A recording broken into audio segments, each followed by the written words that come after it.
she flew in from California. Yay! I live in Boston. I did fly from California, but I had to come back. So she had to come back anyway. Why did you blow up your cover? I know. Am I more credible if I'm from California? Probably. Probably. So how it works. Anyway, Alexa's a Brown alum and has done other presentations at the Nelson Center and stuff as well. And Danny and the Nelson Center folks have just said that she's a wonderful contributor to entrepreneurship. So she's here for two things. One, to sort of do her story arc, but also she's got some exercises that are already going around. So thank you, Alexa. Looking forward to your comments. Cool. I'm going to be really obnoxious just for 10 seconds because this is not me talking at you guys for 2 hours. Like, you don't want that, I don't want that, nobody wants that. So let's keep this informal. Please don't make me talk for 2 hours by myself. If you guys can just real quickly give me first name and the company that you're with, and then we can get going.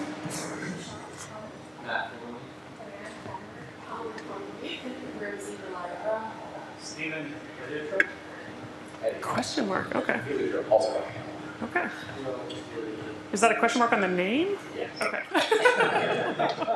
Jacob Preselling. William Preselling. Eric Preselling.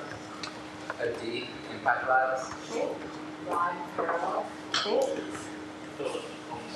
Okay. Kevin Olson. Cool. Pablo Shelfar. Cool. Shelfar. You're sitting together. You're seeing pattern here. Ruby, what used to get a better pop, now extra. Katie, support questionnaire. We, as you are. Emma, as you are. Matt, choreograph setters. Luke, choreograph setters. Matt, choreograph setters. Claire, 45-7. All right, cool. You're sitting in groups. Awesome. All right, now I'm going to ask you guys to do me a favor. Stand up. Everybody stand up. All right. Now I want you to look at your team members and vote for whoever was the slowest person to stand up. Some of those are obvious because they're still sitting. Yep, a lot of finger pointing. All right, now everybody but that person can sit down. The slow person stays up. The fast people sit down. There you go. Way to take one for the team. You are, it's just you. So if you're a team of one, sorry. Cool? We got everybody?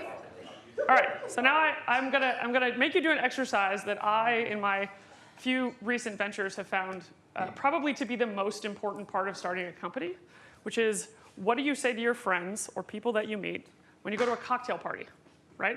The pitches are great. I see that some of you just did them this morning. Great for being brave. But the most important question you get asked now in your adult life when you have a business that you're working on is, what do you do? Right? You grab a drink, you go to a party, someone says, hi, my name's Alexa, nice to meet you. And inevitably, in the world that we live in now, in the first 5 minutes, you will be asked, what do you do? So I want you guys, everyone that's standing, to tell me what you do as a company, 1 sentence, 12 words. No more than 12 words, right? Don't cocktail party, right? I'm gonna lose interest and go back to the bar if you don't grab my attention, right? All right, go ahead. We make immigration applications easier for you. Awesome, you can sit. So we're looking to use robotics and artificial intelligence to help promote sustainable learning. Cool. We are rethinking the way that humans create their human products. Cool. Sit. We create communities that open socially impactful opportunities for computer science students. All right, sit. I'm Francis Drive, and we work with baseball pieces. Awesome. I need one of those. Sit. I'm New York Stock Exchange.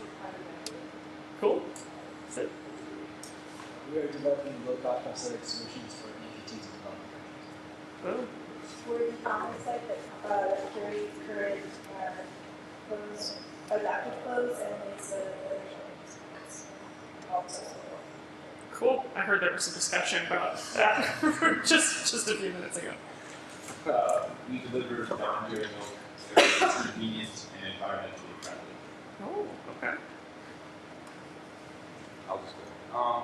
We're a software company aimed at helping supermarkets gain profits and reduce waste. Cool. We're a design-focused snack company that focus on bringing new experiences to innovative plant-based snacks. All right, cool. Nice work, guys. I would have followed up with lots of questions if we were actually at a cocktail party drinking, but I wouldn't have said, wait, what does that mean? So good work. You will use that pitch more than you use any other pitch while you guys do these ventures, so get used to them. All right, so I have 2 objectives for today. If you guys hate these objectives, you can leave, but hopefully I will challenge your existing assumptions about who your customers are, because we're going to talk about customer acquisition. Are any of you guys at the stage where you're actually already selling customers? Okay, perfect. Getting there, thinking about it, dabbling. Okay, cool. This is highly geared towards being super early, so that's perfect. The second thing I want to do is I want to give you guys some techniques for how to do that. I do find it's a little bit difficult to focus solely on the how if you're not talking about the why. So you'll find in this that we're going to go basically from a couple whys to a couple hows. Make sense? Awesome. Please don't make me talk. If you guys have questions, raise your hand, interrupt me, thoughts, comments, etc. All right, so the first important question is, who am I? Why am I talking about this? I was a Brown grad 2009. Go Bruno. I was a tennis player while I was here. That's how I got in, if we're being serious. And I have had since my days at Brown, where I was a DJ and I was a tennis player. I founded Brown Women in Business. I was a Mickle John. I have followed the same sort of career trajectory with what I call my liberal arts career. So I left Brown, and much to the chagrin of professors like Danny Warshay, I went directly to Wall Street, which I am not really built for. I stayed there for 2 years. I was an investment banker in a municipal bond space, which is boring, and more boring. But I learned a lot, right? So there are things to be learned for jobs that you don't want, and some of you will wind up taking them. Great, congratulations. I aborted as quickly as I could, which was at the end of my 2-year contract, and I went to my first startup. So I went to a startup called Axial Market. Maybe you've heard of Axial. They are an online marketplace for private equity and VC companies to find deal flow from investment bankers, sort of in the fintech space that you're close to. And I was a salesperson there. So I went from being an investment banker to being a salesperson. And why did I go be a salesperson, right? And we'll talk more about sales as we go through this. But anybody who's ever started a successful business does one thing, and they do it pretty well, right? What do you think that thing is? What is it? Come on, guys. It's going to be a long 2 hours. There we go. All right. So I did sales, and I helped these guys test some assumptions. They were selling effectively a software product to people who help companies sell their businesses, or investment bankers, to basically help them get their companies sold more quickly to the right people. And so one of the assumptions they had was that if they sold this business or this product for free, because investment bankers didn't think they needed it, that they'd use it. Turns out it was a wrong assumption. So I said to them, well, why don't we test selling to investment bankers with a really expensive product, right? Let's make it cost money. They're used to buying things of value that are expensive. They're investment bankers. And I spent 2 years helping them build that sales team and testing that assumption. We will talk more about that assumptions in general in a second. But I learned a lot. You learn a lot about finding people's value. You learn a lot about why people reject things. You learn a lot about how to take rejection yourself. It's a wildly invaluable skill. Turns out selling software to investment bankers for myself personally is pretty boring. So while I was there, I started a digital magazine. And the digital magazine was, probably because I was bored at my job, focused on all the things that you do in your normal life. What do you wear? Where do you go? What do you want to check out? But all focused towards what I abruptly learned quickly in my adulthood, you spend most of your time, is work. So it was all the same things, but applied to work, right? And it started as a side project. I'm a big believer in side hustles, and I can give you my philosophy on that later. But I basically decided, okay, well, we'll just try this. It's a pet project, and it took off in sort of bigger ways than we thought it would. In three issues, it was a bi-monthly production. We had thousands of subscribers, millions of page views, but it was 2011. And things like WordPress were getting really popular. Squarespace was getting really popular. Things like HubSpot had just been introduced. And my little voice was telling me that digital magazines were probably not the best business to start in a world where everything was about to go digital. Luckily, I think I called it right, but we shut the magazine down, and I was still selling software to investment bankers. So I knew 2 things about myself. I knew, one, that I did not want to sell software to investment bankers, but more importantly, that I wanted to work on a product where I could touch and feel what people used. I wanted to be able to see it. I wanted, when you sell software over the phone, you're not always sure what people are using, why they value it, all those things. So I said, okay, I want to touch it, and I want to feel it, and I don't want to be in a B2B business anymore. And we'll talk about what that means in a second. But I wanted to work with a consumer product, something that individual people use. And so I helped co-found a company called 2020 On Site. These guys were founded in Boston. It was not my idea. I was actually asked to co-found it. I refer to myself affectionately as the hired hustle. I did everything from chief cook and bottle washer. So we built a small fleet of vehicles. We raised over $8 million in the 3 years I was there. We launched the service in 3 different cities. And basically what we did is we provide, my cocktail line was that we're a mobile on-site optometry business. So we bring eye exams to the office for employees to use. You've probably seen like the blood mobile before. Very similar, just eye exams, private insurance. That's the big difference. And yet again, while I was there, I started another business out of frustration. Richard Branson always says, don't start a business if it's not out of frustration. I was struggling to get our services marketed. I thought, okay, I have to go sell optometry services to businesses like Staples, Wayfair, et cetera. And every time I go to one of these traditional conventions, everybody just walks by the booth and nobody looks at us. Like they're there for a different reason, they're bored, whatever. So I said, all right, we're gonna flip this on its head. We're gonna start a convention and a trade show where the whole point of the trade show is just to come see services like ours, right? All the cool stuff you can do at the office, the nice things you can do for your employees.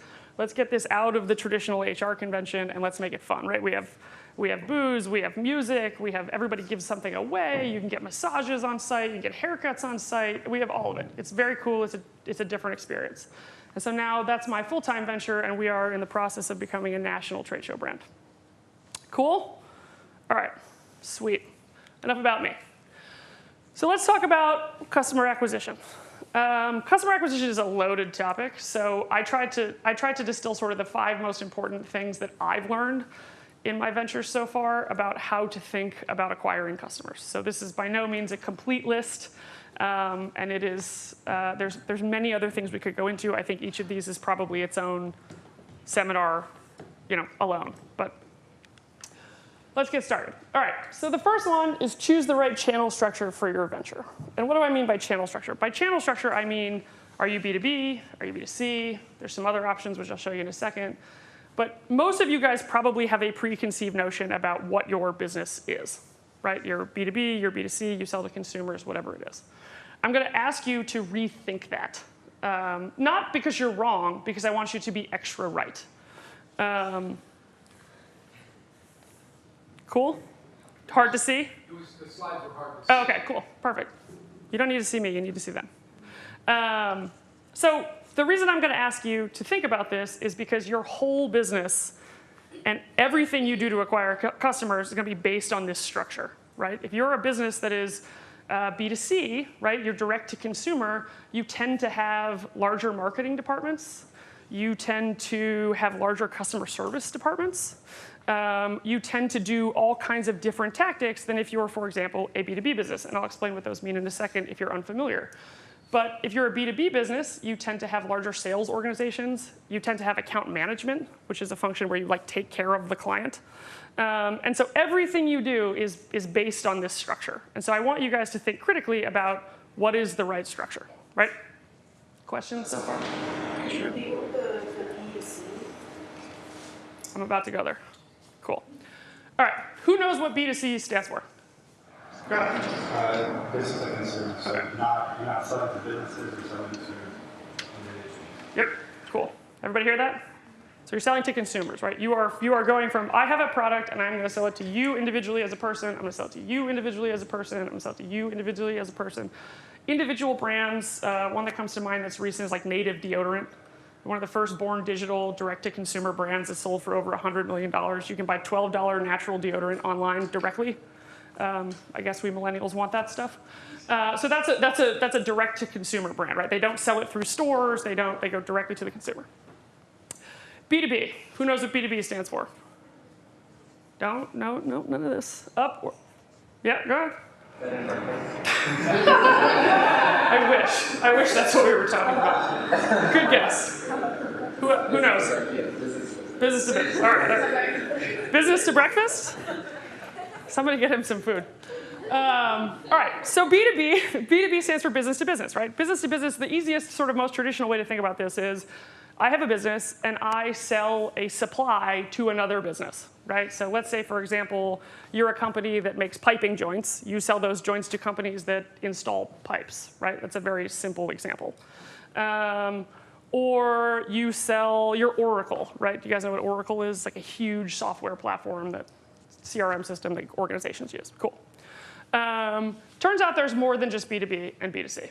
So there's sort of, there's actually probably more than this if you want to really get in the weeds. But another example of this is B2B2C. So the business I just talked about, 2020 On Site, that I co-founded, is a B2B2C business. What does that mean? It means we have to go through an organization to get to our consumer, right? So it's sort of a natural gateway. But it's really, really important to understand that's the right model, because I have to build my business for two customers, right? I have to build my business for the customer that's the business to get in the door, and then I have to build my business for the customer who actually pays me, which is the guy that comes downstairs to get his eyes checked, right? So I have to build a business based on two customers, fundamentally different than one, right? Same idea as B2C to B, which is the opposite. So have you guys ever used Slack? You guys use Slack here? Yeah, everybody loves Slack? Cool. Why is that funny? We have to use it for preload. Oh, cool, sweet. So you have to use Slack, so you know what I'm talking about. Slack has a B2C to B model, where they get individuals to use the product, right? It's like a freemium model. You get a couple people, then you get a small group, and then all of a sudden, someone on your team says, well, we bought Slack for the whole organization.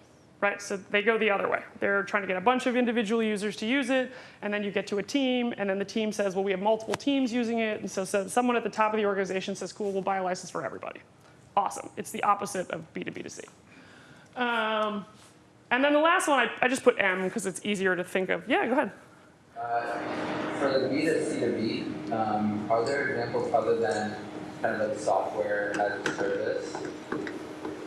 That's a good question. The ones that come to mind for me are all SaaS businesses. Do you think you might be B2C to B? Is that why you're asking? No, I've just never seen it. I don't know. Can anybody think of one? It's not that I can think of, but they might exist. What's that? Newspapers, advertising, that's an interesting idea. Old school advertising, sort of B2B to B2C to B. Yeah, where you like have to get a bunch of users to then say, like my magazine business, we couldn't get enough readers to get the advertisers we wanted, so we shut it down. Yeah, that's a good example. Go ahead. I think some like really brand-centric companies like Coca-Cola, like they have a major coconut brown sauce machines everywhere. That's really interesting. So that's a whole category that I don't even know how you categorize up here, right? So potentially the popsicle guys or natural foods. I know you changed your pitch a little. You were popsicles and now you're natural foods? Snack foods, okay. Yep, there we go. So there's a whole category of companies that exist in this world where the user is an individual user. It's Coca-Cola, right? I drink Pepsi, I drink Coke, I drink whatever, right? But who else do they have to appeal to? Grocery stores, restaurants, major distributors, right? So they're kind of a B2 blend almost, right? It's like you need users to want Coca-Cola, so then when you go into a restaurant, you say, hey, can I install a Coke machine? They say, yeah, sure. That's a really interesting model. So that's when you start to talk about intermediaries, right? They're probably a B2B company or B2C company, but they have to be very thoughtful about how to attract their intermediaries. Food for thought. Cool. And then the last one is a marketplace business. So a marketplace business it can be, a sales channel can be B2C or B2B, but a marketplace business is where you have both, right? Who can think of a really obvious marketplace business? eBay. Anybody heard of them? Cool. You gotta have people selling stuff and people buying stuff. You have to market to people to sell things. You have to market to people to buy things. Another really easy example that I'm sure everyone in this room has used or heard of, Uber. Uber is a massive marketplace business, right? They have to attract drivers and they have to attract riders, right? You got too many of one, you have a lopsided marketplace. Marketplace business, marketplace business. You got a question? Would you call Amazon marketplace? Yes, because they have people who list their products individually, right? So Etsy would be a marketplace. Amazon would be a marketplace. Walmart.com, not a marketplace. Airbnb, marketplace, supply and demand, right? And the reason I bring this up, guys, is it's a fundamentally different thought process to acquire customers based on the model. Does that make sense? Cool. All right, so a couple examples. I think we covered most of these, but Salesforce, that's a huge B2B business, right? They actually have moved much more downstream now as they get bigger. They're trying to attract teeny tiny little customers, teeny tiny little businesses, 2, 3 people, whatever. But Salesforce is an enterprise business. If you're in business, they care. If you have a sales team, they care. If you're an individual user, you know, Susie Q, they're not interested, right? So they're a B2B business. Rent the Runway, B2C business. A lot of logistics involved, but a B2C business. And the reason I bring these up is if you look at the goals, they're fundamentally different, right? So Rent the Runway only cares about getting as many women as humanly possible to rent clothing. Yeah, go ahead. So doesn't Rent the Runway have to appeal to like whatever either brand there at first, and then like depending on what like designers they have that will rent them in? So that becomes like the department store example, right? It's like you have to be able to carry Vera Wang, but if you don't have any customers, why does Vera Wang want to put their clothes? Why do they want to let you put? The other thing is they buy the clothing from Vera Wang. Yeah. So it's not like Vera Wang's like, oh, let's be on Rent the Runway. Rent the Runway goes like, no, we're going to buy Rent the Runway. We're going to buy Vera Wang clothing, and then market it. Turns out they're the largest dry cleaning business in the United States. Yeah, interesting. But again, if they had to market to Vera Wang to say, can you put our clothing on our site, we'd have a marketplace business, right? We'd be thinking about 2 customers. B2B2C, that's the example I gave you before. B2C2B, sorry, it's a SaaS example. Expensify, same thing. And then marketplace, we talked about Uber. Cool? All right. So on your little sheets, I want everyone to take like 2-3 minutes, fill out the first section based on your company, and let me know if you have questions.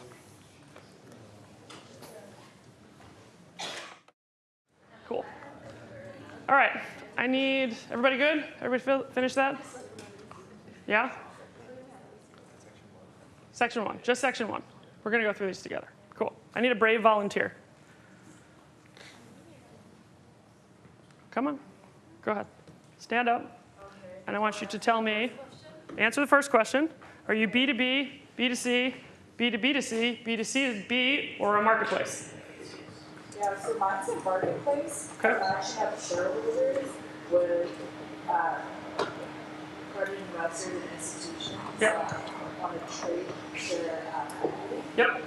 Especially venture-backed companies. Yep. So, yeah, matching up with the same Shareholders. with institutions and credit investors. Although I'm also doing in part where it's like the shareholders and me is also kind of like another business because I'm helping the shareholders with the Gotcha. OK. So marketplace it definitely sounds like the right category. Do you have any intermediaries you need to be aware of? Yeah, so there's a secondary market out there. Second market? Yeah, Does that still exist? Yeah. Yeah, second market got bought out by private market. Cool. So that already exists. So obviously, maybe they can even be partners to provide the equity to the parents. Yeah. And also their competitor in terms of I need to be aware of designing a business model. So they're not a shareholder, so Right. Gotcha. Ron, would you consider broker-dealers as a possible intermediary? So if you're not the broker-dealer, you need a broker-dealer, it's a business, so that would be a business route. So would they be an intermediary? Well, if you have to be an accredited investor, I don't know enough about how you're setting this up, but that's potential. Yeah, because I would need, to be in exchange, I would need a broker-dealer license and be like an alternative trading system. And so I would probably either need to buy from broker-dealers and ATS or basically cooperate with one. Right. Or many, potentially. Yeah, cool, awesome, thank you. All right, any questions, thoughts, comments on number 1? No? Cool. All right, number 2, break down and test your delivery assumptions. So this is another one of those, remember our objectives, I'm trying to challenge you guys to think through this. Sometimes it is very easy to assume that you know exactly how you're going to get to your customer, or that the standard quote. Didn't Deb talk to you guys about this? If you build it, they will come. Yeah. So it turns out I finally looked up where that quote comes from, because it's not like Aristotle. It's not anyone profound. The original quote is, if you build it, he will come. And it's from Kevin Costner says it in a 1980s film called Field of Dreams, where he's building a baseball field to get dead baseball players to come hang out. So maybe don't follow that advice when you're building a business. I haven't seen the movie. I'm sure it's great. But the quote has been just, I don't know why it's so widely disseminated, but if you build it, they might come, right? That quote alone is assuming two things. It's assuming, one, you can build it, right? The other assumption that it's making is people know how to get there, right? We have GPS, everyone knows how to get everywhere, but you get my point. I'm being a little facetious, but you're making a lot of assumptions when you build a business, right? And it's really important. It's okay. Assumptions are great, right? It's how you build businesses. You have to make leaps. You have to take risks. You have to assume people will do a thing they're not already doing, right? But the difference in making an assumption and following an assumption is that following an assumption will get you in trouble. Making an assumption and understanding that you're making an assumption is actually very helpful in building a business. So if you have a product and you're assuming that customers will buy product X, there's probably a few things you're assuming along the way, right? So the goal here is to take all these assumptions that you're making, or the assumption that you're making, if I build it, they will come, and break that into pieces, right? Because once you have it broken into pieces, you can actually test each of those assumptions. And it will get you closer to the end of your argument in pieces, rather than just jumping to the end of the story and you're wrong, right? Yeah, the more you're assuming, the more you can test along the way. Does that make sense in principle? Yeah? Cool. All right, so I'll give you an example. This is a little easy because my last business was a B2B2C company, so we had multiple intermediaries, but this works if you have a B2C company. It works if you have a very straightforward product, right? You can make assumptions about just about anything.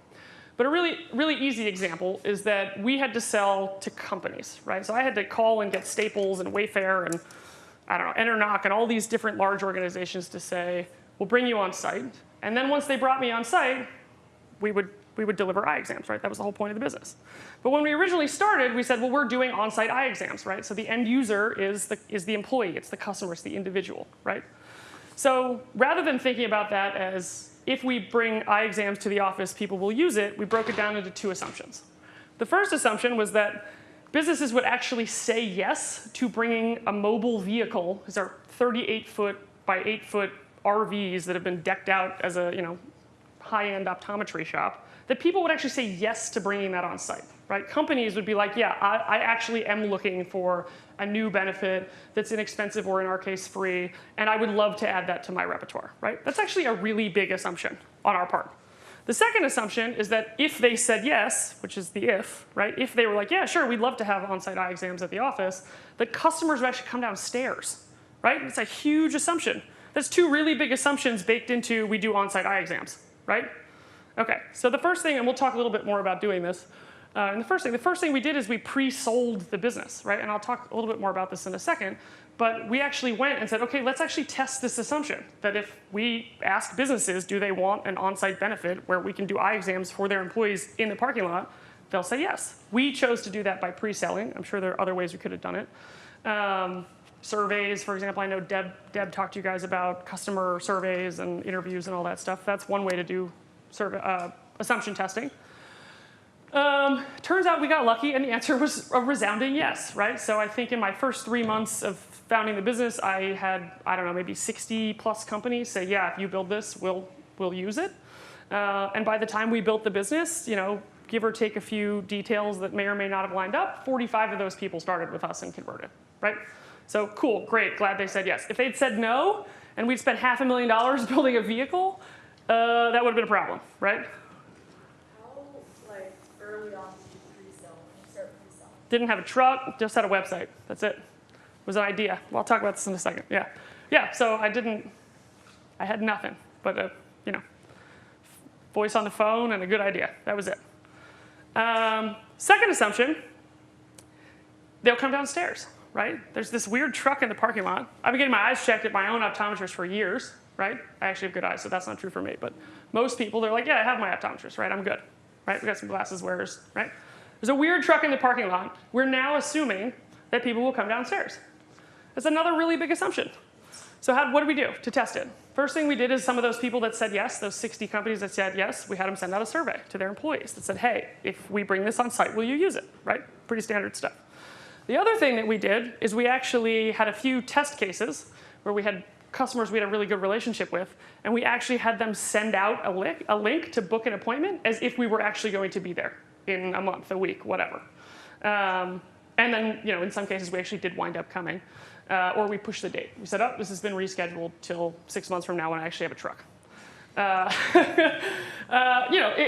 long as you're not lying to anyone, you can be experimental with these things. And our clients knew exactly what they were getting into. They knew that that's what we were doing.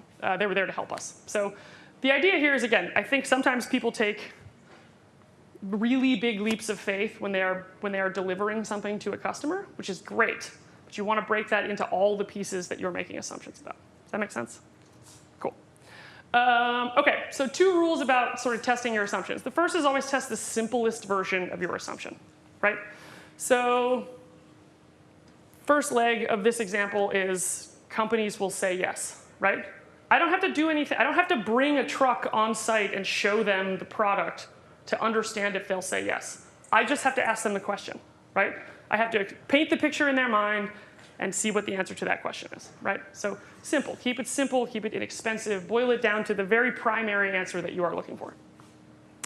Rule number 2 is test it all the way, or what we call spend enough to fail, right? So if you're gonna test an assumption, let me see if I have a good example here. We had the assumption at one point that if businesses, right, like Staples and Wayfair and whatever, didn't want to use this on-site eye exam product, that commercial offices and commercial buildings would be down to do it, right? And we thought, OK, commercial businesses and commercial office spaces will totally love this because they're looking to differentiate, right? 50,000 square feet of cubicles in Waltham is the same as 50,000 square feet of cubicles in Watertown. They all look the same. They need to differentiate. So one of the ways that they'll do it is perks. Things like 2020. Great. Wonderful, wonderful assumption. Turns out they're actually much harder to market to. It's way harder to get the second leg of this done in a building because you have a third intermediary. Long story, I won't go into it. But one of the things we had to test was how can we get people to come downstairs at this particular type of company, right? Call it a company. It's really many companies in one building, right? You've got a bunch of tenants. So one of the things we were assuming was, well, if we do some on-site marketing, more so than we do at the existing customers, we can activate these buildings, right? We can get a whole building of companies to come downstairs versus having to talk to the individual tenants in the building, right? Well, when you test that assumption, you kind of have to go big or go home, right? Because if you just say, well, we'll put some posters up in the lobby. Great, congratulations, you put posters up in the lobby. How do you know if that works? You have no idea. You have no idea if you can activate that building based on putting posters in the lobby, right? Posters are cheap, they're easy, might help you, might not, right? So what do? We threw a party in the building lobby, right? We went all out. We had balloons, we had food, we had decorations everywhere. Granted, we had to get permission to do all of this, but we said, let's go big, right? And the idea here is, doesn't matter if it worked or not, the idea is that if you're gonna test something, test it all the way, right? Because it is better to learn that something works and that it's really expensive, right? We couldn't afford to have a party in every building we were gonna try to work with. Way too expensive, right? But we knew it would work, right? If it worked, you say, okay, it works. Let's take the same principles and figure out how to make it less expensive. Let's figure out how to make it scalable, right? Throwing a party in a lobby is not very scalable. But it's better to know that it works and then figure out how to make it effective than to not know that it works at all, right? Okay, you spent $100 to put posters up in the lobby. Did it work? I don't know. So now you're saying that buildings don't work, but you didn't really try, right? Does that make sense? So if you're going to test something, throw enough money at it to figure out if it actually works or not. Another great example of this is LinkedIn advertising. We did this at 2020. 2 different variations. The first time we did it, we were, super skimpy, we're a startup. We're not trying to waste a bunch of money. I'm not encouraging wasting money, just to be clear. But okay, $60 in free LinkedIn credit. Cool, we'll try it. Didn't work, right? All right, well, how many people do you reach with $60 worth of LinkedIn credit? Not a whole lot, much to what LinkedIn would like to tell you. Didn't work. Cool. Did it again. A year later, we spent, I don't know, a couple $1,000. Tried to reach, tens of thousands of people, right? We got a better answer. but we didn't get anything overwhelming. So we're like, yeah, cool. We threw enough money at this to think that we got to enough of our market in our particular geographic segment. It didn't work, so we didn't do it again. What did we do? We created an ebook, and in 1 month, the ebook that we created did 3 times as many leads as the LinkedIn stuff we'd spent money on. But we knew. We were like, all right, we tried LinkedIn. We spent enough money to get to a huge audience. It didn't work. Move on. Make sense? Questions? What do you mean an ebook? Ebooks are like, you know what a white paper is? It's like a thing. An ebook is the same thing. So it was like basically a bunch of slides that you download. I think it was 9 best office perks that creative offices lean on or something. And it was like every slide was a different office perk. One was on-site massages. One was on-site eye exams. One was, yeah, ebook. People love that stuff. It's like a BuzzFeed, right? Click through the slides. Same thing. Questions? Yep. You guys raise money for, like, where's the money for the party and like people? So ebooks are free. That's just content, right? Those you guys can make. We'll talk a little bit more about sort of like the tactics in a bit. But so that stuff's inexpensive to try. The parties, I mean, if you throw a handful of them, it's chump change. I think at the time we had raised money.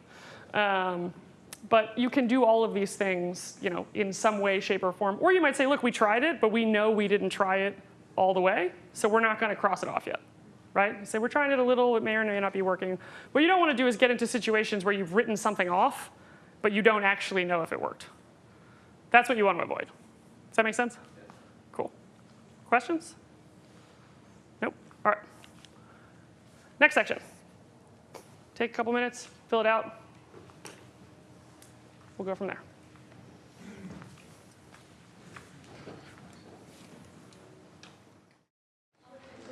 All right. Who's going to be my brave volunteer this round? Come on. Who wants to do it? All right. You want to stand up for me? All right. So how many did you come up with? 6. All right. Let's hear them. Out loud, pretty please. Women have backless, strapless, and halter tops and dresses. Okay. Women do not want their bras, straps, or backs showing when they wear these tops or dresses. Okay. Women would prefer sleek bras to solve that problem, as opposed to little rubbers or Yep. bras. Women are unsatisfied with current sleek bras in the market. Women would be willing to buy a new sleeky bra. And then women would be willing to remove and replace the adhesives for longer bra. Those are all amazing assumptions. Yep. Awesome. Good work. All right. So wait. Nope. You're not done. Force rank them. What is the single most important assumption you're making there? I think that women prefer sleepy bras to solve that problem. Okay. What'd you put last? That women have backless, strapless, consequences. Like I'm just Yeah, that is an assumption, but you're right. That's probably the least of your problems. Gotcha. Awesome. Thank you. All right. Anybody else really want to test their assumptions? Are you good? Good? All right. Cool. 3. All right. Who was just asking me about this? Number 3, sell things that don't exist. Pre-selling is probably one of your best friends when you guys are super early stage. The best product to sell is the one you don't have yet that you haven't spent any money on, right? You will learn a lot. You will adjust your product. You might adjust your customer. You will learn a lot more by selling than you will by customer surveys. And I want to tell you why that is. Not that customer surveys are not helpful. They're wonderful. You should do them a lot when you're forming your idea.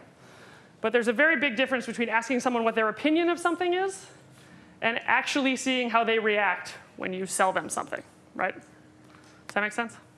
Right? There's a very big difference between, well, what do you think if I built this thing? Would you use it? Yeah, maybe I might use it. I don't know, right? And like, I have this thing, and I'm not going to let you go. No, I'm kidding. I have this thing. It solves a problem of yours, yes or no, right? And if I'm going to get a no, I'm going to get a lot of information out of that no, right? I'll probably get a different no from him than I get from him, different reasons, different people, different demographics, all that stuff. Cool? May I ask a question? Yes? What do you mean by sell? Do you mean take money from commitment from? Totally dependent on where you're at. So I would say, and I'll get to there in a second, I would say as much of a commitment as you are comfortable making before you feel like you're going to disappoint somebody. Right? So when I was at 2020, I called and I said, hey, I'm Alexa with 2020. We help companies bring on-site vision care services to their office. It's free of charge, et cetera, et cetera, et cetera. People say, oh, that's great. Do you take my insurance? Yep, we take your insurance. Cool. When can I book you for a date? When can we get you on site? Well, the truck is actually launching in September, which was 6 months from the time I was having this conversation. So if you're interested, what I'll do is I'll get you to fill out this form that tells me everything about what I need to know to be on site at your company. It's a light commitment. There's no contract, it's just, yeah, here's where to park. Here's the date I'd like you to come. It's a commitment in their head. And I said, cool, I'll call you back in 5 months when this thing is done to confirm your appointment and to actually confirm all the details, right? So it's like a pre-commitment, right? It's a pre-sale.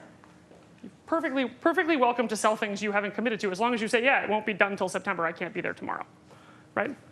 Make sense? Yeah? What if the market that you're selling to can't really pre-sell it simply because they want a fully finished piece of product or some fully developed, not everything? Can you call them and ask them what they want?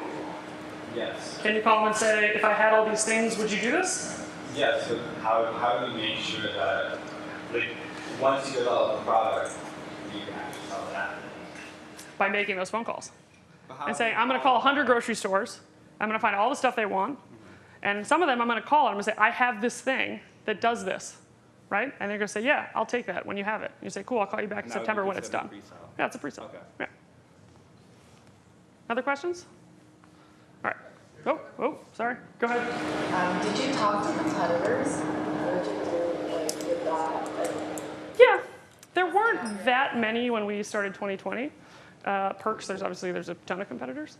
Who are your competitors? Who were your competitors? At 2020, really the bigger competitors are just like anyone that's taking up your customer's time. One of the things that we learned by making a lot of these phone calls was that these guys have cycles with which they consider these services. And if you called between like September and October, you were not going to get a single HR person to buy your product because they were worried about open enrollment, taking care of their employees, getting them all insurance. Wasn't going to happen.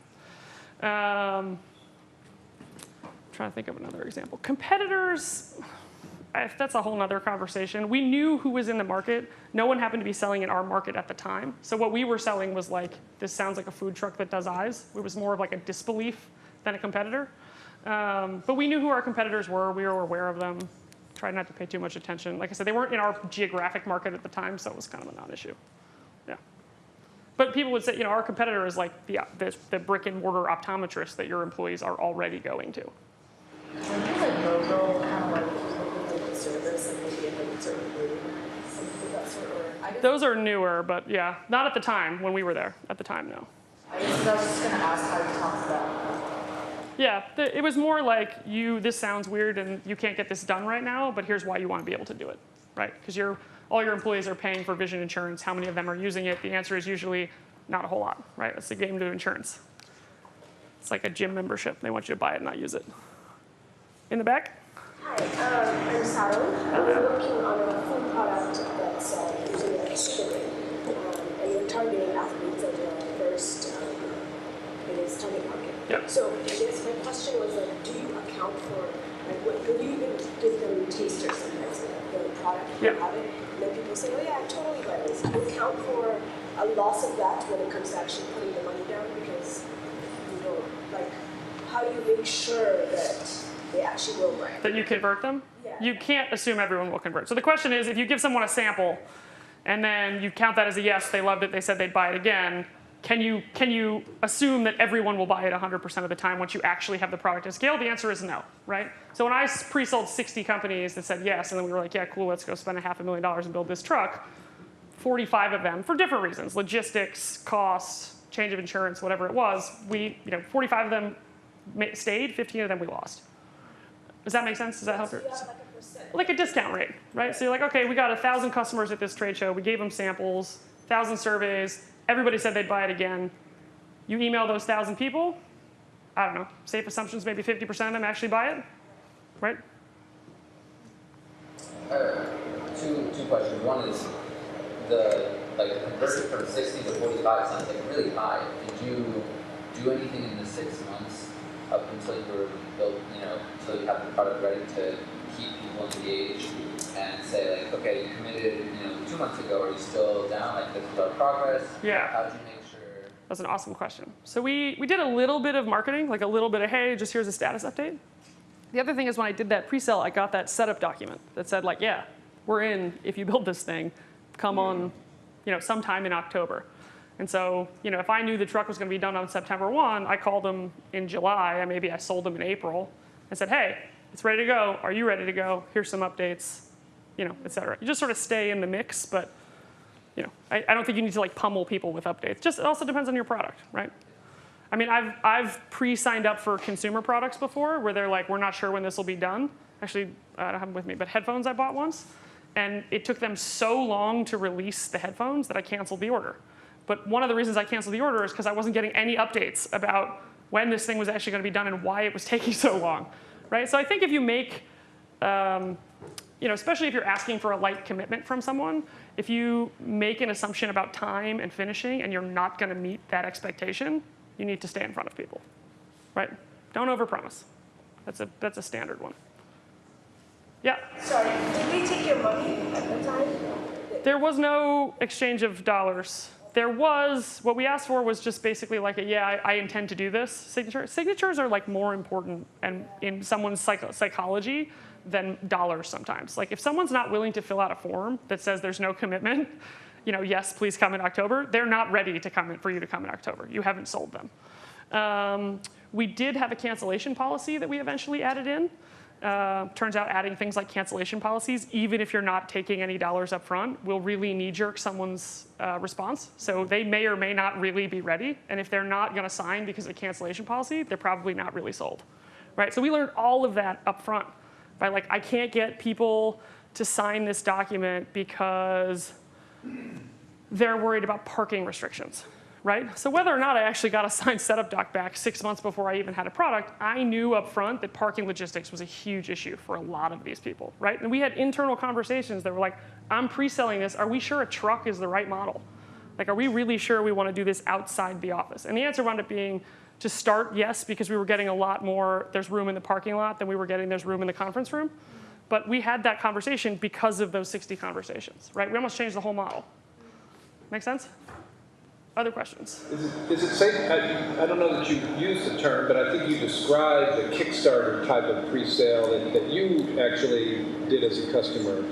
Can you talk about crowdfunding and Kickstarter and Indiegogo as a form of this slide? Yeah, I mean, I have not personally run a campaign. What's that? Do you believe in that as an effective pre-sale model? I do. I will be honest, I don't have a super strong opinion on the crowdsourcing stuff. I think if you are confident you can actually deliver a product and you are looking for validation and funding, it's a great option. If you are not super confident you can actually deliver on a product, don't do crowdsourcing. Don't do Indiegogo because people are going to expect that free whatever you promise them. Yeah. If they don't get it, they're going to be pissed. Just to follow up on that, so the headphone company, did they take your money or? They did take my money. I paid for it. I paid $400 for headphones that I was like, yeah, these are going to be so sweet. And then you got a refund for it. Actually, it was something that came with the headphones. Yeah, and then I got a refund for it. So usually these companies actually take the money and then work on, use that money as a... That might have been what they were doing. Yeah, I don't know. Actually, it was 2 products that I bought. One of them I got. The other one was like supposed to take 3 months. Took like 9 months. I was like, guys, no, I'm not waiting this long. I want my $300 back. But that was an expectation, right? They just didn't update. I didn't know what to expect, and they failed on the expectation, right? I was wondering, during these pre-sale conversations, do you tell them how much it's going to cost, or do you use it to gauge how much they would pay for it? We did a little of both. So the question was, do you use it do you tell them how much it costs, or do you use it to do a little bit of like price experimentation? And the answer was we did both. So one of the things that we had to talk about when we pre-sold these companies, even though we weren't charging the company, was how much was it going to cost their employees, right? And so I'll bore you all the insurance details, but there's a really big difference between what is a $70 eye exam and a $150 eye exam when you talk about insurance, right? $70 eye exams almost always going to be covered. $150 eye exams, Maybe 70% of that is covered, right? So what they're interested in is the out-of-pocket to their customer. We would go in, and I haven't even gotten to the next slide yet, but we would go in, and we would give the real pitch, and we'd say it's a $75 eye exam, and we would work it through with their insurance, and we'd get the feedback. We'd say, okay, cool, we'll call you back, right? I'll call you back in 6 months. Sometimes we would call and say it's a $150 eye exam. And they'd say, yeah, we're in or we're out. We'd take the data point. And then if for some reason, by the time we launched in September, it was a different price than what we had talked about, they got an update call well before we showed up, right? So again, manage expectations as you do this. I'm not proposing like making stuff up and calling people, but. A little bit of a philosophical point, but no one likes to get sold to. Oh. So how do you manage that sort of expectation in the design? Like, how do you not come across as selling or come across as you're actually delivering value? Thank you for a wonderful tee up to my next slide. Who thinks sales is like a disgusting word? Who like hates that? Who thinks of like used car salesmen when they think sales? Don't be shy. Like everybody thinks this. They just don't want to admit it, right? Everyone's like, ugh, I don't want to sell anything, right? Stop. Selling is not a disgusting word, and it's not used car salesman, right? So why people have this connotation is they've been forced something that is not a fit for them, right? There's something they genuinely don't want. That's not what sales is. Sales is about finding someone's problem, figuring out what their issue is, figuring out what the hole in their bucket is, and then making your solution the cork, right? If something is not a fit for someone, it's just not a fit for someone, right? If you force it on them, then you become the used car salesman, right? So that's not what sales is. Sales is actually genuinely a consultative conversation, right? It's like you want to reduce waste, right? You have to check that in the conversation. Yes, I'm a supermarket, I want to reduce waste. Okay, how are you currently going about doing that? Insert answers, right? What are the holes in those solutions? Great. Well, what if I could tell you that my solution does the X, Y, and Z that you wish your current solution did, and it's 20% cheaper, right? I don't know anything about your product, I'm making that up, right? Now you go, oh, okay, well, what would that look like, right? And then you start talking about your product. And you say, well, we have the ability to do this, and here's how we implement it, right? So I found a problem, and the problem was that the current solutions don't do X, Y, or Z. And now I'm going to insert my solution, which is that it does X and Y, right? Might not do X, Y, and Z, right? That's sales. Sales is finding an issue through a conversation. It is not pitching people on things they don't want that you don't know they've needed, right? If you don't know that someone has a problem, don't sell anything. Don't even mention your product until you know somebody has a problem. I'm being a little bit facetious, but you guys get my point, right? All right, so first rule, sales is not an icky word. If you can't sell, you don't have a business. Sorry, hate to break it to you. Get used to it. Along the same lines, get very, very, very used to being rejected. It is what sales is. Sales is a super low return game. I could do an entire 2-hour session just on sales because I've spent years doing it. Get used to being rejected. If you make 100 phone calls, expect 3 of them to be positive. That's like a best case scenario, right? 50 of them you're going to get hung up on if you're doing cold calls. Depends what you're doing, right? But assume you're going to get rejected. It hurts, but you'll move on. Just make another phone call. It'll change. Everyone on your team is a salesperson. Sorry, you guys are founding members of a venture. If you can't sell something to your friend at a cocktail party, you got to work on it. You have to be comfortable talking about this stuff in your sleep because you just never know who you're going to run into. And you never know who's going to have to fill in at a trade show or jump on the phone call or who you met in an elevator. And it turns out, you said the wrong thing to that guy. He could have been your next VC investor, right? And I don't mean that to be like everybody has to be pitching. This isn't Boiler Room. She got that. But always be closing is a real thing. You have to be very comfortable. And again, selling is an ugly, dirty word that everybody hates. But you have to be comfortable talking about your solution and finding people's problems, right? You have to be really comfortable talking to supermarkets about their current solutions, talking about the things that bother them. You have to be in their shoes. And every single person on your team has to do that. These are my quick sales 101. I probably should introduce that. It's actually point 101 because this is not even close to the beginning of how you do sales. But we talked about giving the real pitch. Give the real pitch. Get your feedback. Like I said, as long as you're not over-promising or selling something that you legitimately cannot ever deliver on, or you're unrealistic or unfair or lying about your timeline, you should be able to pre-sell enough to get the feedback you need to position your product. Log and track your interactions. So this is super important. This might be like super obvious, but you guys don't have to have Salesforce. You don't have to have these fancy tools to start. But every single time one of you picks up the phone or goes to a show or stands in Whole Foods and hands out samples, you should be logging those interactions. And you should be logging very basic things about those interactions. Who was it? Where was it? How did it go? What demographic is this person? Are they male? Are they female? Or how big is the company? What does the company do? Excel spreadsheets, Google Sheets. You guys are sponsored by Google, right? Google Sheets is plenty. My first Salesforce for my last 3 businesses has just been a long Google Sheet of who did I talk to, what was the outcome. And what that allows you to do is you can very quickly start to put together patterns. You can put together patterns of who says no and what are the similarities. Who says yes and what are the similarities. What are the differences between the yeses, right? I've got one customer that's saying yes on price. I've got another customer that's saying yes on speed. Right? It could be totally different yeses. You want to know all of those things as you go further into the market and put more and more marketing materials out there. Does that make sense? I feel like Barrett Hazeltine. I'm like, am I making any sense? As for a light agreement or arrangement, we talked about that, and follow up. So this is, I'm just a big believer, like, don't say it if you're not going to do it. Just like, don't lie to people if you're pre-selling them. Be honest about where you're at, but you can use your upfront sale to get there. Yeah, it's $75. And then it turns out we changed it to 50, but I just wanted to let you know, right? Follow up. If you say you're going to call them back in 3 months, in your little spreadsheet, follow-up date 3 months from now. Follow up. It is the only thing you have when you're a young company is credibility. So don't lose it, and always make sure you're following up with people. Questions, thoughts, comments?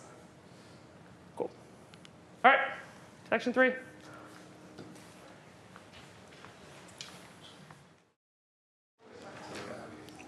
All right, we ready? Who's going to be my brave volunteer this time? It's super loud. We help lawyers and NGOs save time and resources by streamlining immigration applications. Ooh. We're going to solve lawyers and NGOs. All right. The reason I made you guys write an I help statement, this is just a trick, is it's actually one of the most effective ways I've ever found to open an email if you're expecting a response. So if you use that as like a cold email as your first line, and then you just say, we do that by XYZ, 2 sentences more, ask them, if they're free to chat, you'll get a much, much better response rate than most emails. First question was, who can you pre-sell your product to today? What'd you say? Lawyers and NGOs. How are you going to do that? By reaching out to them and asking whether or not they want this. Cool. Easy enough, right? Anybody else? All right, I'm going to call you guys out. Up. All right. So, what can you pre-sell today? I help grocery stores save money by optimizing their inventories. Okay. You do that through software. Okay. I like that. What can you pre-sell today? We could pre-sell you a piece of software, a prototype. Oh, you have a prototype. You have a prototype. That's amazing. All right, done. Easy enough. It's not rocket science. That was kind of my point. All right, moving on in the interest of time. All right, number 4, identify and speak to your key influencers. So when I say influencers, I'm not meaning that like chick on Instagram that you like love the purses she has, and she's getting paid to sell them to you via her Instagram channel. That is an influencer. I am not talking about that.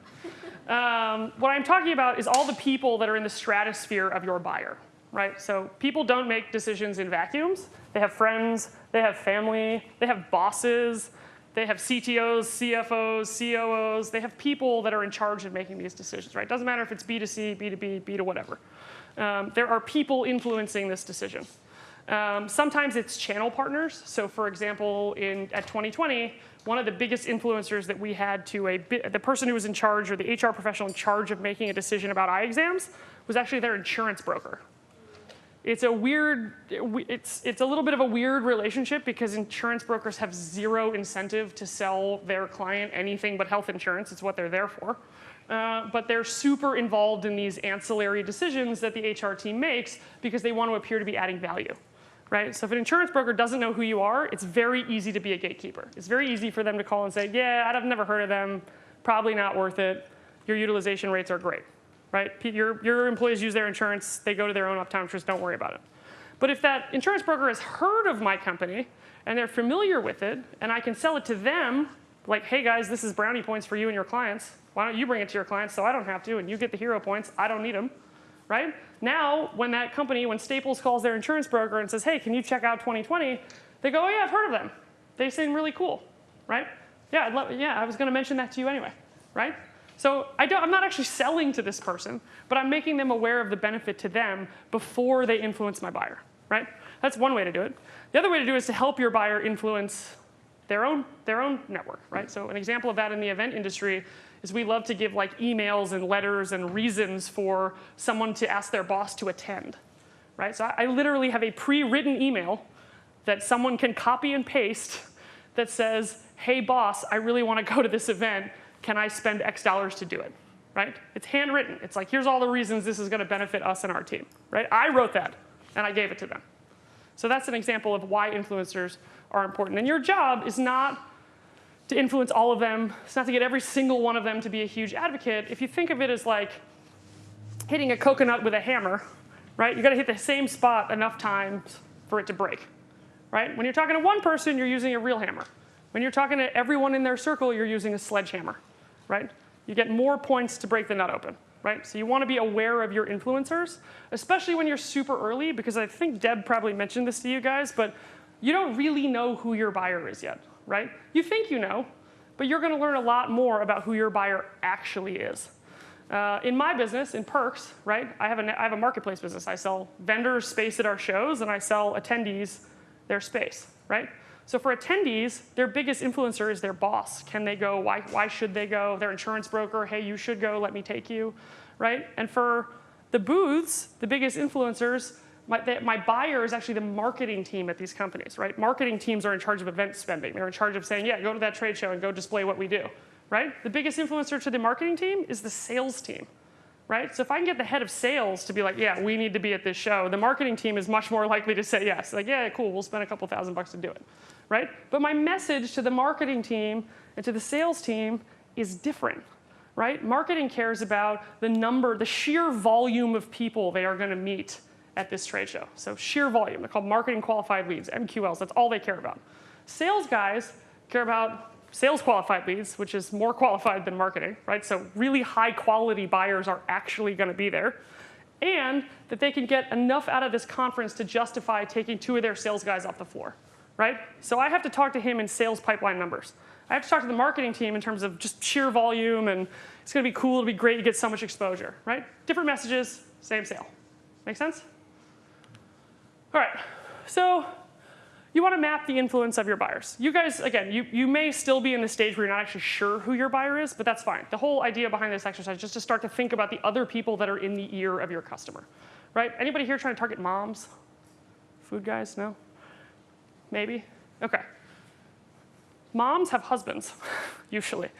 Or someone in their life that is incentivized to either make them happy, make them not happy, tell them what to do, tell them what to spend, shared expenses, right? Eyeglasses, every single time I sold a pair of eyeglasses to a guy, you know what I heard? Ooh, better ask my wife first, right? I'm gonna be really sure his wife is like cool with the glasses he buys. So we built tools to actually help that husband show his wife on the vehicle what he was about to buy and get approval for it, right? You forget that there's other people in their lives that are in charge of these things, right? So moms, they have friends that influence them, they have dads. Probably the biggest one in the mom category is support groups, right? Your mommy support group is probably made up of expecting moms, current moms, prior moms, yoga instructors that work specifically with moms, right? Like we're talking about tangential relationships here, but I would guarantee you of your husband, your friends, and your mommy support group is probably the network you're going to trust the most for recommendations, right? So that's where you want to start to influence people, is that mommy support group, if you had to pick one, right? Same thing with commercial property managers. Wasn't there an energy company in here? Did I make that up? One of you guys an energy company? Trying to talk to commercial property owners? Did I make that up? Okay, well, if you were, you'd have to deal with the owner. The owner's not always you. You're just managing the property sometimes for a different guy that owns it. You got to keep him happy so you can keep managing it. You've got tenants. Everybody in the building needs to be happy. And you've got a boss, right? Most commercial property managers are reporting to a regional property manager. They have whole companies, whole organizations, right? Their incentives are all different. right? The owner wants to keep the occupancy rate high. The tenant wants to keep the rent cheap. The boss wants to just make sure you're doing your job so he looks good, right? One of the things I found out in selling to HR for many years is that most people just want to look good in front of their boss. It's the single biggest incentive I could give someone was how to look good in front of their boss. Don't underestimate the power of looking good in front of your friends and your boss. Make sense? Questions? All right. Next section. And we're on to the last one.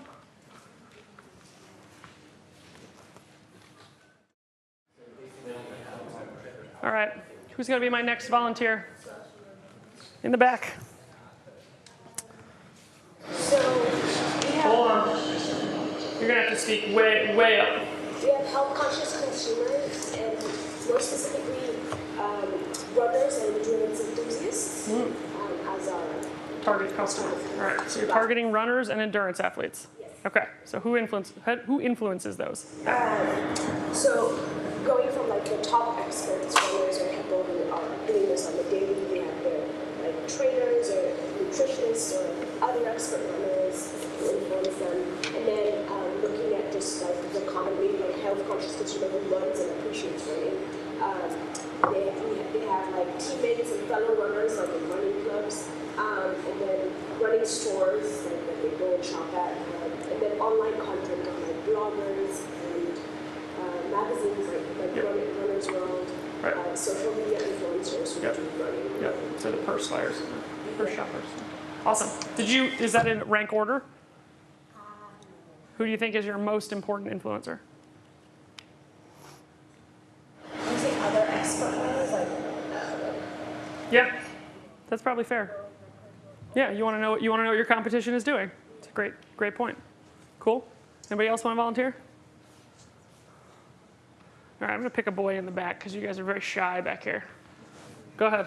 So we have the option of selling directly to hospitals, or in the case of private clinics, the doctor himself might buy the product. But specifying hospitals, we said the biggest influencers were insurance companies. Any government agencies that public hospital will have some say in that. The patients themselves are end users. If they don't want to use it, then the hospitals are in a bind. And the doctors themselves have to be willing to fit the prosthetic and be willing to learn how to use it. Yeah, healthcare is not an easy sector. Do you know who in the hospital does your buying?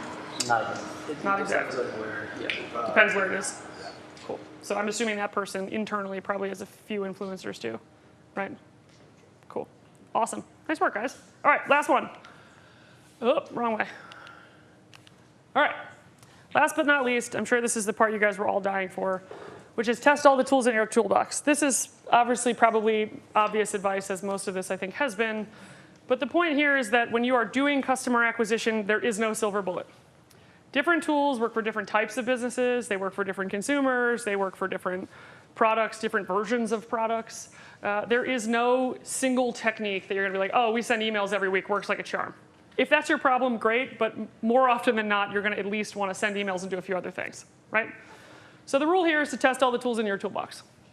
This is an example of just a chart for how to think about your toolbox. The way that you want to think about outreach, customer acquisition, basic marketing when you start is you want to do a couple things, which I'll talk about, but you really want to make sure you have a diverse mix of options, right?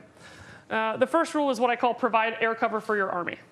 Air cover is things like email. Super low return. Sorry, just is for most people. Depends on your list, I guess.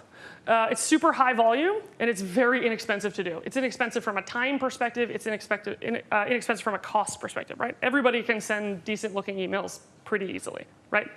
A lot of air coverage, right? So you're getting in front of a lot of people, not expecting a great return. Wonderful. You do that pretty consistently. It's why most people pummel other people's inboxes. Everybody here has been subject to that, I'm sure.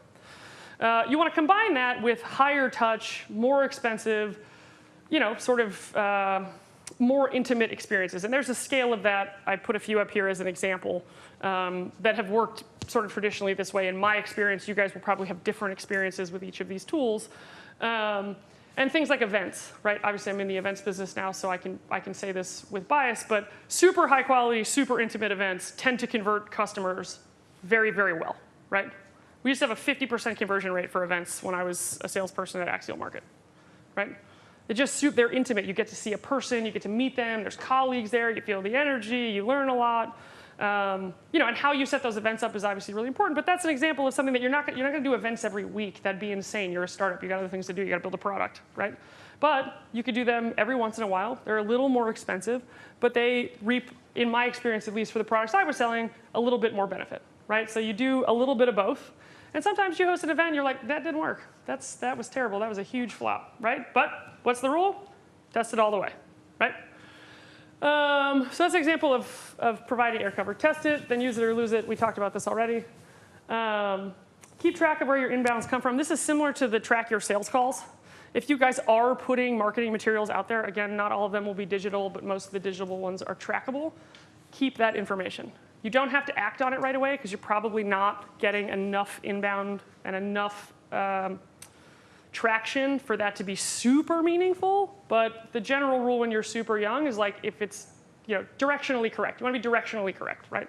So if you're getting a lot of responses to a certain kind of emails, where A/B testing came from, right? It's like try one, then try the other. Move the titles, see what works. But you want to switch it up. So the other thing I would encourage you to do here is be experimental and experiment like very liberally, right? So one of the things I did when I was first starting 2020, and I was like, how am I going to get these HR people? I'm only one salesperson. I can only make so many calls. One of the things we did is I said, OK, I'm going to try to catch these people a little bit by surprise and send them something that they're not expecting. So I picked our top, I think it was like top 50 prospects in the Boston area. And I got a decent pair of sunglasses, not a total piece of crap, but not $400 Gucci's. And I said, I'm going to take stickers, and I'm going to blur out the lenses, and I'm going to put a little tag on it that says, 1/3 of your employees see like this. Because turns out there's some astronomical percentage of people who need vision correction in the workplace, like 1 in 3 or 1 in 4. So I sent them this little thing. Grant, it was expensive, It wasn't 30 cents a click. It wasn't, it cost me, I don't know, 30, 40 bucks a person, right? I got them wholesale, right? But I said, this is worth it to figure out if I can snag one of my top 50 prospects. And they weren't expecting it, right? You're not expecting to get sunglasses in the mail from this random person. But I said to myself, if I spend $30 a person and I have 50 prospects, that's $1,500, right? If I close one of them, it's more than paid for itself. It's double the cost of what it cost me to do this, right? So I sent them out. And the only phone call I got back was a little brand called Au Bon Pain. Never heard of them. I'm sure you've heard of them. They have like 400 employees. They were a perfect prospect for us. And all I had to do was try this idea, right? And I said, cool, I got 1 out of 50. That's not a terrible rate. I don't know that I would do it again right now because it was a little bit expensive. And I'm not sure that it would work again on every person that we sent it out to. But as I learn more and more about my customer, we would do more and more experiments like that, right? Along with the really simple stuff like emails and cold calls and newsletters and LinkedIn advertising or whatever, right? So things like that catch people by surprise are actually super helpful. And you just never know who you're going to shake loose. So you got to keep trying. So one of the things I wanted to point out. So this is obviously not an exhaustive list of the tools you guys can use. You're all smart people. You know what your options are for the most part for marketing.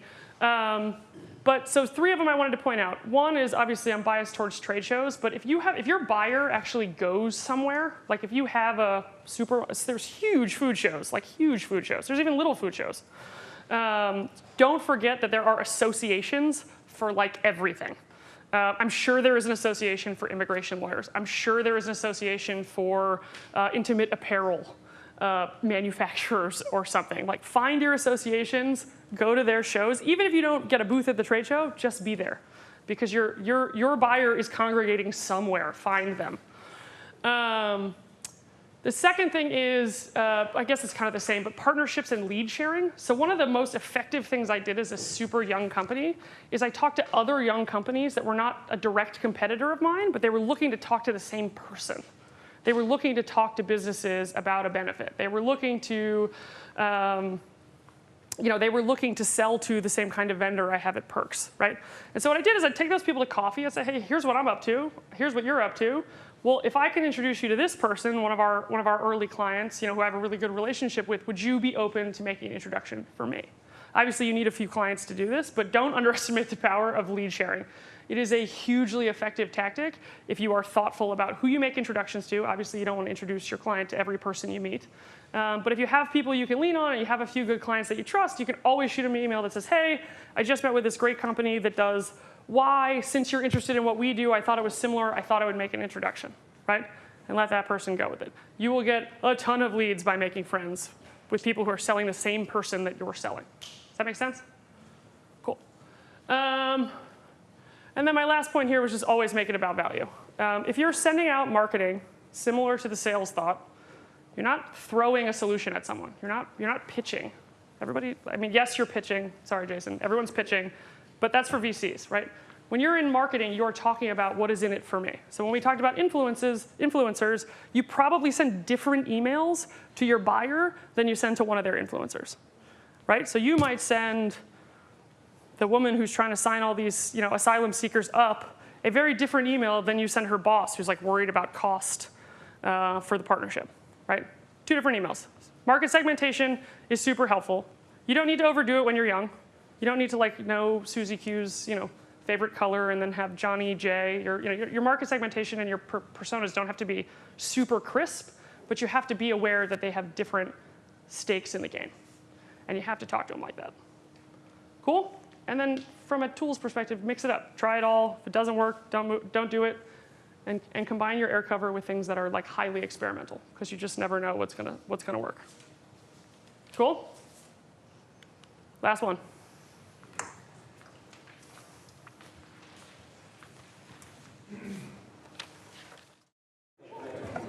All right. Who's going to be my last volunteer? Some team we haven't heard from yet.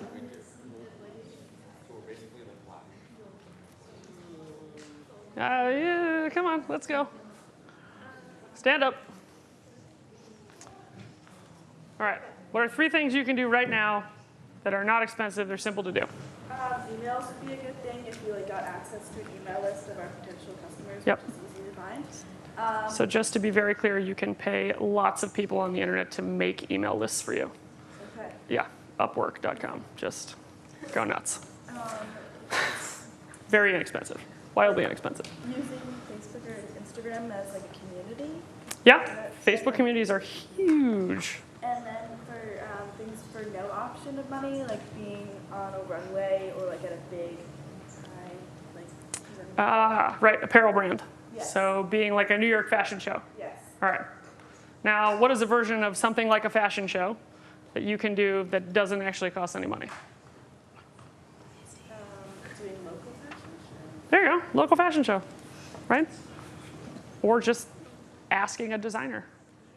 Get featured on a designer website, right? Or, I don't know, pitch them some content before they go to New York Fashion Week that they can share, right? People want to be associated with things that make them feel good. Use that. Cool. One more person that we haven't heard from. Yeah, you guys. Yeah. Oh, I haven't also Oh, yeah, RISD. Great point. All right, another team we haven't heard from yet. Jason's calling you guys out. Stand up. Let's go. So we're selling children's books. Selling children's books, okay. That are specific that feature African Americans. Cool. Starting with small book. Great. And 3 simple low-cost tools include Email, yep. but also church outreach. Church outreach. That's awesome. Yeah. Go there and also just print retail property that we could shop with people in person. Yeah. Interesting. What about paper copies? Right? Go to Staples, pretty low cost. Drop them off. More information about your other books in the back. Right? Cool. All right. What's one thing you would do if money was no object?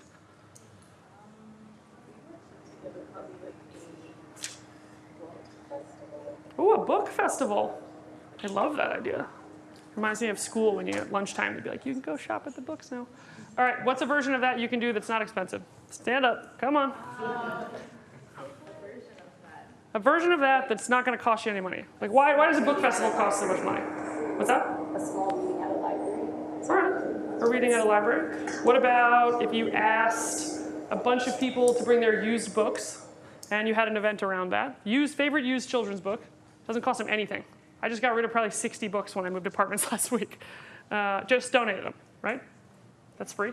All you got to do is find some bookshelves. Cool? All right, guys. Tell them what you're going to tell them. Tell them what you told them. This is the tell them what you told them thing. Choose the right channel strategy. Everybody feel good about that? Cool. Break out and test your assumptions. Did we make some new assumptions today that maybe we didn't know we were making? Or reinforce the ones we had? Yeah? All right. Sell things that don't exist. Everybody somewhat comfortable with that idea? Yeah? Okay. Speak to your influencers. Do we think some new influencers today? People we might want to talk to early in the game? Yeah, you're supposed to say yes to all of this. And test the tools in your toolbox. We got some new tools, some new ideas for how to get started. All right. Did we accomplish our first objective of challenge your existing assumptions? Yeah. I can't hear you. Yeah. There we go. And did we get some techniques and some strategies for acquiring some customers early? Yeah. Nope. Can't be quieter than the first one. All right. There we go. I'm done talking now. Okay. What's up? Off the top of your head, what 3 resources would you say led you to be a good salesman? Resources. What do you mean by resources? Books you've read. Oh. God, I wish I could remember them. There's a really good book called Baseline Selling that I would highly recommend.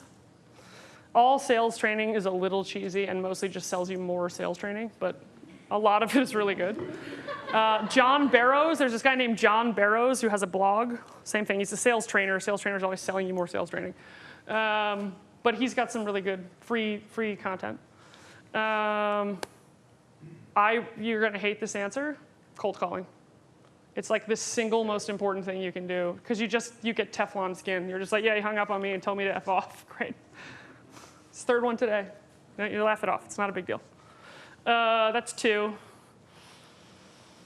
I forget who Baseline Selling's by, but if I think of it, Dan Carlin, maybe? No, that's not Dan Carlin. Not the other Dan Carlin, not that one. What's that? 2's fine. 2's fine. Yeah, if I think of another one, I'll let you know. Those are the 2 big ones. That and practice your pitch. Write it down, right? The first couple sales calls I ever made in my whole life, I sounded like a robot. I was like, hi, I'm Alexa from Axial Market. Is this a good time to talk? Like, it's terrible. But once you get the pitch, it's like second nature. 3 weeks into that, I could do it with my eyes closed. Cool? What other questions we got? More on sales. Yeah. Is there, say for calls, whether they're cold calls or not, that you think is really important, like tone or like the first 5 seconds, 10 seconds? Is it listening a ton? Is it speaking more than them? Is it speaking less than them? Like I said, I could give an entire seminar just on basic sales tactics, but a couple rules of thumb. There's a really weird little trick that when you call someone, you say, is now a good time to talk? First of all, they don't know who you are. They're not expecting you. So if you say, is now a good, or did I get you at a bad time? Right? And if they say, yeah, you got me at a bad time, cool, don't try to have a conversation. If you say, no, I've got some time, who is this again? Then you can start to actually ease into the conversation. The second big tactic is, and this is like just across the board for sales, not cold calling, not any particular kind, is match tone, right? So you don't want to talk more than someone. You want to talk exactly the same amount that they're talking, or less. If someone is really short and they're like, yeah, cool, or like, ugh, like if their whole tone is like, ugh, kind of give them ugh right back. Like don't be long-winded and super nice if someone's being kind of a jerk. That sounds ridiculous, but it works, right? If someone is super curt and they're kind of like not into it, if you can match that style of communication, they're going to be much, much more open to talking to you because they're like, oh, he's not totally not hearing what I'm putting down. Does that make sense? That's another huge one. And that's everything. That's meetings. That's everything. Right? You have a meeting. Don't bring 8 people if you're meeting with 1 person. It looks and feels ridiculous. If they have 2 people, try to bring 2 or 3 people. If they have 6 people, maybe don't bring 1 person. That rule sort of applies to everything. Cool? Those are the 2 I can think of for cold calling anyway. Cold calling is just, you just got to do it. It's like running laps in practice. Like you don't want to do it, but you just got to do it. You just got to do it. For some people, some people some cold calling just doesn't work for some products. Didn't really work for me at 2020. HR people just don't pick up the phone, ever. So we're considering developing a product for shellfish farmers, especially in like the New England area, and sort of the working assumption is that they're currently using very simple low-tech devices, and perhaps like using some smarter device might actually improve their productivity and all these good things. But this is a group that's sort of, used to doing things their way. They only really trust other people that have done it themselves for many, many years. And so us, new grad and brown, like there's a perception issue of like how we're coming across the assignments. Do you have recommendations of how we might approach this group? The first recommendation, change your attitude. That's called, what you just said is called a limiting assumption. Okay. So you're assuming that before you've even met these guys, going in, that they're used to doing it their way. That's probably it's probably on the whole totally true. Most people are used to doing things the way they're doing it. But get it out of your head because it's not going to help you. That means when that guy says, oh, I don't want to change anything, you go like, yeah, okay, I got it. Right? So first and foremost, change your assumptions. So don't ever go into a meeting with a limiting assumption, which is that these guys won't buy or these guys don't want to change. Never do that. You're shooting yourself in the foot before you even walk in the room. The second thing is, if you know what they lean on, use what they're leaning on to get them to the next stage, right? So maybe there's a piece of equipment they're using that helps them count the number of fish. I don't know anything about shellfish farming. I'm making this up. That's actually exactly like what we're... Cool, right? So they've got something that helps them count fish, right? They need to count fish, right? So you don't want to come in and say, oh, I've got this thing that helps you, like, it tells you what color the fish are, and it tells you how big they are, and it tells you, like, cool, great, I'm interested in counting fish. Start with counting fish, right? So start at a place that they're already at, and just take them a little further. And then once you've taken them past, like, okay, well, you can count the fish, but now I can count the fish faster, or I can count different kinds of fish, or I can count male and female fish. I have no idea how you count fish, but my point is, start with something they're already used to doing, because you can ask really ridiculous questions, like, why are you using that piece of machinery? You're using that piece of machinery to count fish. Why are you so interested in counting fish, right? Obviously, you don't want to ask things that are like offensively stupid or obvious, but you can ask very obvious questions to get them to articulate to you why they are interested in something that helps them, right? Well, why do you use that machinery to count fish? It makes counting fish faster. Well, why are you so interested in making it faster? Oh, because I have to do all these other things, right? And you might find out all these other things that what they're really interested in is say, okay, if I hear what you're telling me, you're really interested in saving time so that you can spend more time at night with your family, right? You will get answers like that, like, oh, well, I hate doing this because my wife's always nagging me to be home by 5 o'clock. And then you can say, okay, well, turns out I have this thing, if you're interested, that will get you home at 5 o'clock. Does that make sense? So start at an existing inflection point. Yeah?